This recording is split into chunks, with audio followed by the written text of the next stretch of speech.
ఇప్పుడైతే మీకోసం Sunday special fish kebab అయితే తీసుకొచ్చేసాను. చూస్తూ ఉంటే నోట్లో నీళ్ళు ఊరుతున్నాయి కదా! మరెందుకండి ఆలస్యం, సండేనే కదా ఈరోజు. హ్యాపీగా అయితే తెచ్చుకొని ఇలా అయితే ఒక్కసారి ట్రై చేసి తినండి. అసలు అల్టిమేట్ టేస్ట్ ఉంది. చూడండి బాగా కాలుతుంది. బట్ ఫిష్ ఫ్రై అంటే నాకు చాలా ఇష్టం. ఆ కుతూహలం మాత్రంతో అయితే తీస్తున్నాను. చెయ్యి కాలింది, బట్ కానీ ఆ టేస్ట్ కోసం అయితే చెయ్యి కాలినా తప్పులేదనిపించింది. థమ్మని నోట్లోకి వేసుకునేస్తానండి. ఇప్పుడైతే లేట్ చేయకుండా ప్రాసెస్లోకి అయితే వెళ్ళిపోదాం. ఫస్ట్ అయితే ఫిష్ ఫ్రై మసాలా అయితే 2 ప్యాకెట్స్ అయితే తీసుకున్నానండి. కిలో ఫిష్కి అయితే ఇది 1.5 టేబుల్ స్పూన్ కారం, కొంచెం అయితే ఉప్పు, దాంట్లోకి అయితే కొంచెం కలర్, అది ఆప్షనల్, మీ ఇష్టం అండి. దాని తర్వాత అయితే కొంచెం అల్లం వెల్లుల్లి పేస్ట్, ఒక హాఫ్ నిమ్మకాయ అయితే పిండుకునేసి కొంచెం ఆయిల్ అయితే వేసుకున్నానండి. మిక్స్ చేసుకునేటప్పుడు అయితే ఇన్ కేస్ మీకు అది కొంచెం గట్టిగా ఉంటుంది, కొంచెం వాటర్ అయినా వేసుకోండి, పర్లేదు. నేనైతే ట్రై చేశాను. అలానే ఉన్నప్పుడు అంటే పుయ్యడానికి అవుతుందా లేదా ఫిష్కి అనేసి, అదైతే కాలేదండి. చూడండి మీకని చూపిస్తాను.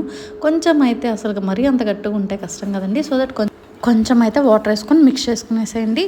ఈ ఫిష్ అంటే చాలా ఇష్టం, బట్ ఇలా పూసేటప్పుడు అయితే ముళ్ళులు గుచ్చుకుంటే చాలా భయం అండి. అసలు అయితే నేను ఈవెన్ ఇంటి దగ్గర మా అమ్మ అయితే క్లీన్ చేసి ఉంటుంది, అప్పుడైతే అస్సలు కనీసం వాటర్ పోయడానికి రా అన్నా వెళ్ళను. ఎందుకంటే నాకు ఆ చేప క్లీన్ చేసేటప్పుడు ఆ స్మెల్ చూస్తే తినాలనిపించదు. సో దట్ నేనైతే అస్సలు వెళ్ళను. బట్ తినడం అయితే బాగా తింటానండి ఇలా చేసి పెడితే అయితే. బట్ ఇప్పుడు నా చేతులతో నేను చేసుకుని తింటూ ఉంటే ఆహా, నాకైతే చాలా సూపర్ టేస్ట్ అనిపించింది. ఇవైతే క్లీన్గా అయితే క్లీన్ చేయించుకొచ్చేసామండి. సో దట్ స్మెల్ అయితే ఏం లేవు. నాకైతే ఈ చేపల వల్ల అయితే ఒక్క ఇన్సిడెంట్ అయితే జరిగిందండి, లైఫ్లో మర్చిపోలేను. ఏంటా అనుకుంటున్నారా? నేనైతే ఒకరోజు చేను దగ్గరికి వెళ్ళేసి వచ్చాను. అప్పటికి ఆఫ్టర్నూన్ 1 అవుతుంది. ఫుల్ ఆకలేస్తుంది. మా మమ్మీ అయితే చేపల కూర చేసి అయితే పెట్టింది. తిందువురా అన్నారా, ఇంకా పెట్టించింది ప్లేట్లోకి. మా అమ్మ చెప్తూనే ఉంది, ముళ్ళులు ఉంటాయి చూసుకొని తిని, ముళ్ళులు అయితే ఎక్కువ ఉన్నాయని. ఆహా, మనం వినం కదండి. నేనైతే చాలా ఫాస్ట్గా తిని ఆత్రంలో అయితే ఒక ముళ్ళు అయితే గొంతులోకి గుచ్చుకునిందండి. చాలా అయితే కష్టపడ్డాను. ఈవెన్ ఒక హాఫ్ అన్ అవర్ అయితే సఫర్ అయ్యాను. సో దట్ మీరైతే కొంచెం చూసుకొని తినేసేయండి.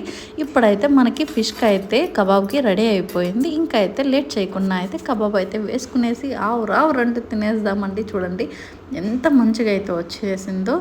మనము ఆయిల్ అంటే ఇప్పుడు కబాబ్కి ఎలా ఎక్కువ వేసుకుంటాం అలా అయినా చేయొచ్చు, లేకపోతే ఇలా కొంచెం ఆయిల్ వేసుకునేసి అయినా కాల్చుకోవచ్చండి.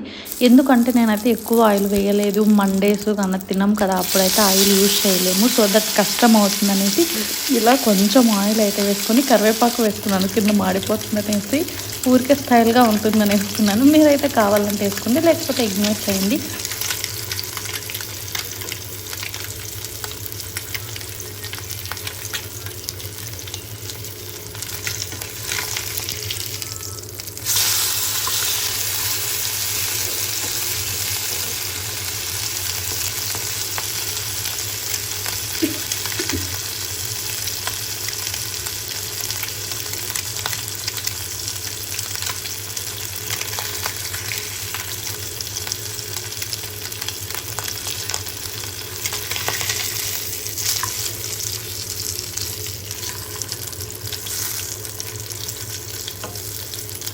ఫైనల్గా అయితే మనకి రెడీ అయిపోయింది. ఇప్పుడైతే దీన్ని తీసేసి సైడ్ పెట్టేసి ఇంకొకటిగా అయితే వేసుకునేసి సేమ్ యాజ్ ఇట్ ఈజ్ అండి. ఇప్పుడైతే ఎలా చూపిస్తానో అలా చేసుకుంటే మనకైతే ప్రాసెస్ అయితే రెడీ అయిపోతుంది. డిలే చేయకుండా అయితే తినేసేయడమే.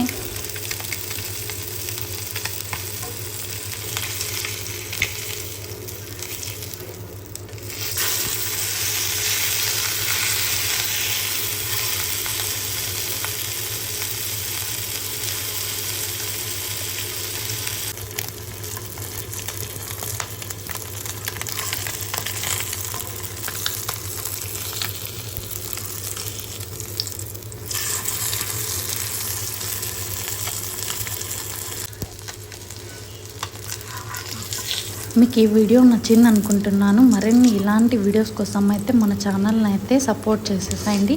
మీరు ఒక లైక్ ఇవ్వడం వల్ల అయితే ఇంకా చాలామందికి రీచ్ అవుతుంది. Thank you for watching. Bye guys.